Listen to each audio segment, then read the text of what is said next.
쌀쌀해진 날씨와 함께 코로나19 확산세가 뚜렷해지고 있습니다. 캘리포니아주는 확산세가 가장 높은 단계로까지 올라갔습니다. 캘리포니아주 보건당국이 어린이 백신 접종의 안전성과 중요성을 홍보하고 나섰습니다. 특히 백신 접종과 독감 예방 주사를 함께 맞아도 괜찮다고 강조했습니다. 화이자 바이오엔테크가 식품의약국 FDA에 모든 성인을 대상으로 한 부스터샷 승인을 신청했습니다.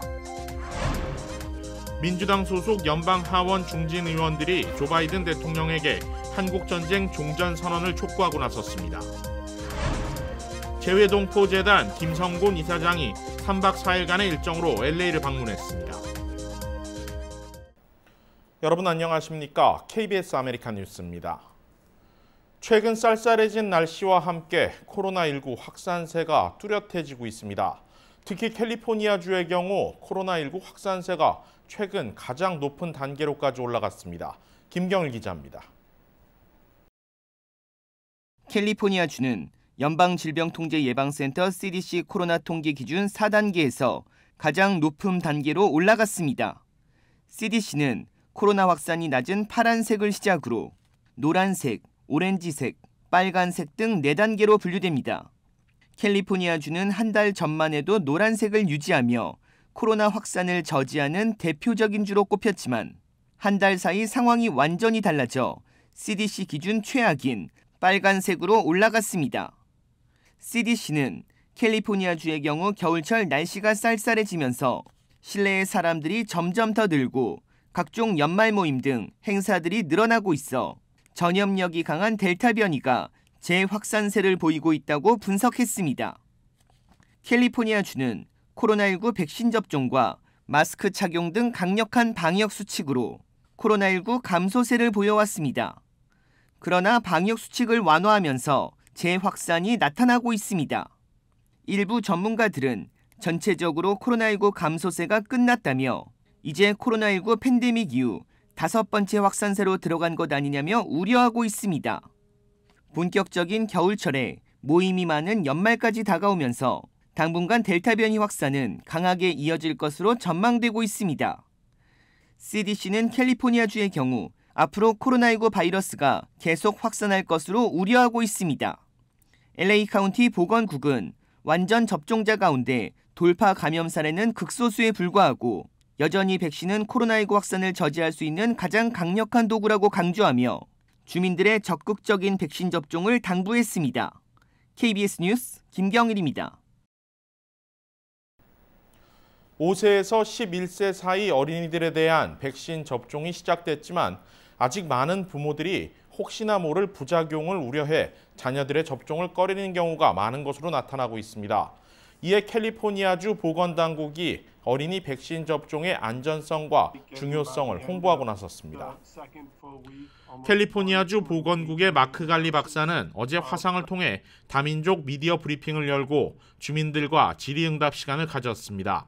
갈리 박사는 어린이들의 백신 투여량이 성인의 3분의 1로 결정됐고 이미 충분한 임상시험과 연구를 통해 안전성과 코로나 예방 효과가 입증됐다고 말했습니다. 미열과 발진 등의 부작용 역시 기존 다른 어린이 예방접종과 비슷한 매우 경미한 수준이라는 점도 강조했습니다. 겨울 연말이 다가오는 시기, 특히 많은 부모들이 독감 예방접종과 코로나19 백신을 동시에 접종하는 것에 대한 우려가 큰 것에 대해서도 백신과 독감 주사를 함께 맞아도 문제가 없다고 밝혔습니다. We're encouraging people, work with your pediatricians, work with your family practitioners, your family doctors, ask your questions, and if you can, and we believe it's safe, go ahead and get both your flu shot and your COVID vaccine together. 캘리포니아주에서 5세부터 11세 사이 어린이는 전체 인구의 9%에 달합니다.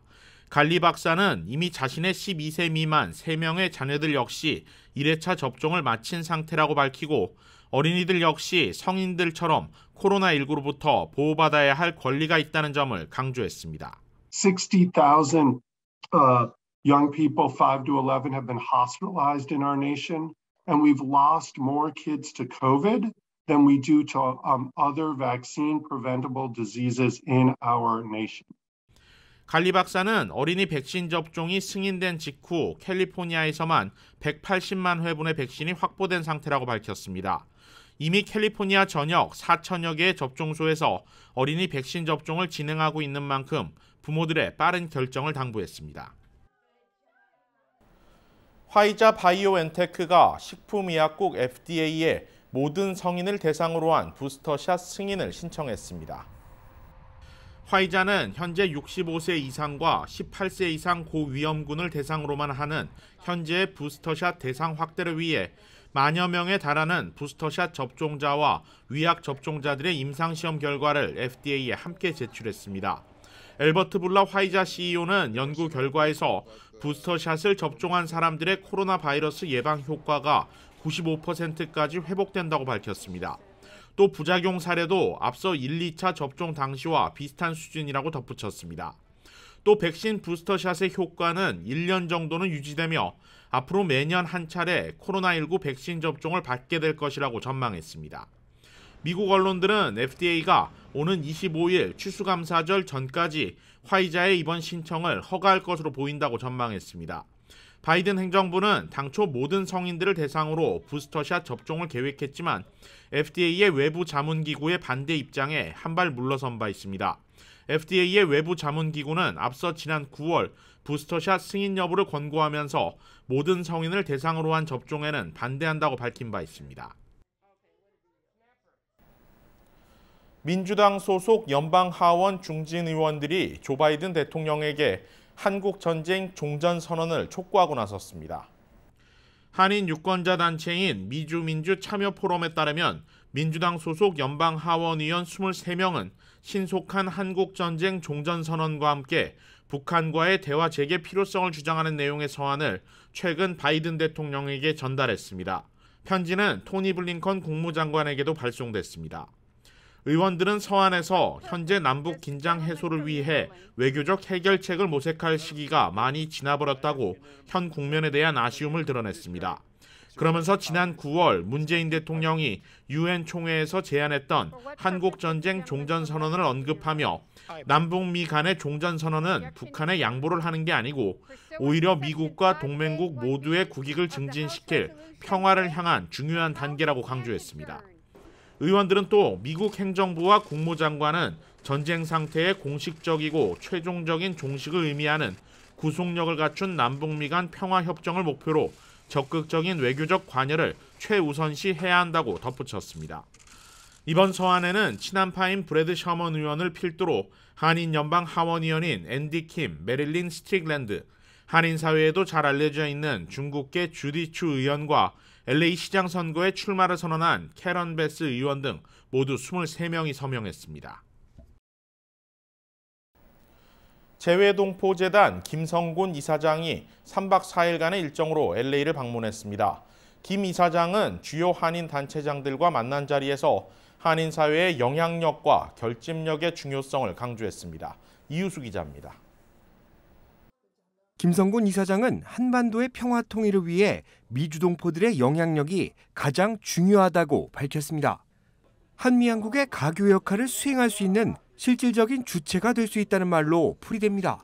한반도 평화의 가장 큰 키는 미국이 쥐고 있습니다. 미국의 도움 없이는 이 문제 해결하기가 굉장히 난망한데 그 미국 정부를 움직일 수 있는 또 가장 큰 힘은 미국에서 보팅 파워를 갖고 있는 우리 미주동포들이에요. 네. 특히 의회는 표를 의식하시는 분들이기 때문에 오히려 한국 정부보다 여기 계신 미주동포들의 그 의견을 어떻게 보면 더 따를 수밖에 없는. 김성곤 이사장은 한반도의 평화를 위한 미주동포들의 역할을 강조하면서도 미주 한인들의 결속력은 지금보다 더 강화될 필요가 있다고 지적했습니다. 미주 총연 통합 사태와 관련 신속한 타협과 각 한인회들의 화합을 독려한 겁니다. 불행히도 각 대륙별로 총연이 10개가 있는데 미국만 참여를 못했어요. 뭐 그 이유는 여러분들이 아실 겁니다. 네. 그래서 제가 이번에 미국을 방문하게 된 것도 이 미주 총연의 좀 새로운 출발을 위해서 제가 미국을 방문한 이유도 있는데 상황이 여의치 않은 것 같아요. 네, 그래서 다시 한번 총련을 비롯해서 미주 한인회의 좀 새로운 출발 또 새로운 단결. 미주 한인 2세들의 모국 방문과 연수도 지금보다 확대할 것이라고 시사했습니다. 2024년 재외동포 교육문화센터의 완공을 기점으로 연간 1,000명에 불과한 해외 동포 연수자를 대폭 늘릴 것이라는 계획입니다. 이스라엘에서는 지금 그 볼스라이트라는 프로그램이라고 제가 들었습니다. 1년에 5만 명을 연수시킨다는 거예요. 그 얘기는 전 세계에 있는 소위 유대계 청소년들은 청소년기에 적어도 한 번은 모국을 방문한다. 이래서 이 프로그램이 전 세계 유대 청소년들이 사실상 유대 커뮤니티에 그 합류하는 어떻게 보면 성년식 비슷한. 한편 김성곤 이사장은 남은 일정 동안 경제인단체 대표들과 만나 미주동포들의 경제 현안을 듣고 대한인 국민회를 방문해 흥사단 옛 단소 건물을 보존하기 위한 과정을 살펴본 뒤 오는 목요일 캐나다로 출국할 계획입니다. KBS 뉴스 이우수입니다. 통일부 산하 통일교육위원 LA협의회는 한인타운 936 크렌셔 블루버드에 사무실을 마련하고 오늘 개소식을 열었습니다. 통일교육위원 LA협의회는 그동안 교육원을 임시거처로 활용해오다 이번에 독립된 사무실을 열면서 차세대 통일교육을 더욱 활성화시킬 기반을 마련했습니다. 이날 개소식에는 34명의 교육위원과 박경재 LA 총영사, 이승우 LA 평통회장 등이 참석해 축하했습니다. 박경재 LA 총영사는 축사를 통해 통일교육위원 LA협의회가 LA 지역의 한반도 통일 의지와 역량을 결집하고 차세대들에게도 알리는 데 힘이 되어달라고 밝혔습니다. 이순희 LA협의회 회장은 사무실 개소를 계기로 고등학생까지 진행해오던 통일교육을 대학생까지 확대해 나갈 것이라고 말했습니다.